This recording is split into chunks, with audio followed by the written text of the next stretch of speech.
BNP এ যাবৎকালের রাজনীতিতে সবচেয়ে একটি সুন্দর পদক্ষেপ গ্রহণ করেছে যখন সে তার দলের সমস্ত নেতাকর্মীদেরকে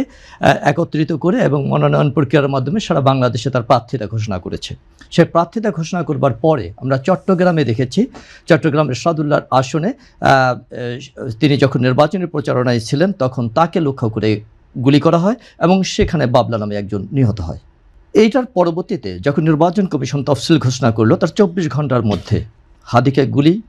এবং হাদির বুকে মাথায় গুলিবিদ্ধ করাটাকে আমরা সাধারণ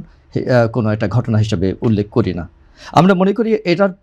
পিছনে চাতুর্যতা রয়েছে, এটা একটা প্রি প্ল্যানের অংশ। এবং যারা দীর্ঘদিন যাবৎ বলছে আমরা নির্বাচন চাচ্ছি না, আমরা বাংলাদেশে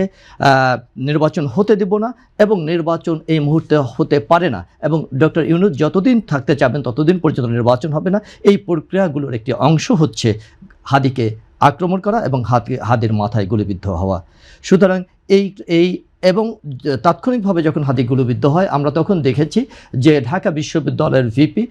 প্রায় 30 থেকে 35 সেকেন্ডের ভিতরে একটি স্ট্যাটাস প্রদান করেছেন, যেটা অভাবনীয়। এবং অন্যদিকে যাকে প্রতিপক্ষ করা হয়েছে বিএনপির স্থায়ী কমিটির সদস্য মির্জা আব্বাস সাহেবকে, তিনি একজন প্রতিযোগীকে এবং তার আসনে অংশগ্রহণকারী একজন তরুণকে, যিনি তার সন্তান সমতুল্য মনে করেন, তার আহত হওয়ার ঘটনায় ব্যথিত চিত্তে এবং সচরাচর একজন রাজনীতিবিদ হিসাবে এলাকার একজন সহকর্মী বা একজন স্থানীয় একজন ব্যক্তি আহত হলে যা করেন, তিনি সেই প্রেক্ষাপটে ঢাকা মেডিকেল কলেজে গিয়েছিলেন এবং ঢাকা মেডিকেল কলেজে যাওয়ার পরে মির্জা আব্বাস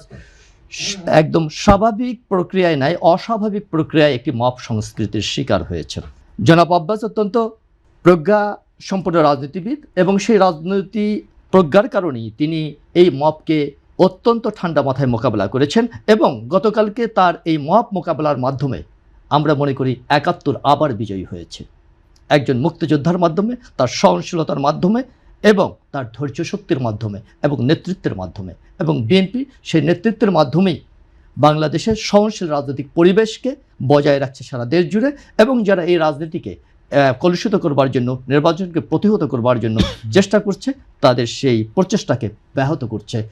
করে দিয়েছে গতকালকের মির্জা আব্বাসের ধৈর্য এবং প্রজ্ঞা এবং বিএনপির সারা বাংলাদেশ বিএনপির বিভিন্ন অঙ্গ সংগঠনগুলোর ধৈর্য এবং প্রজ্ঞার মাধ্যমে।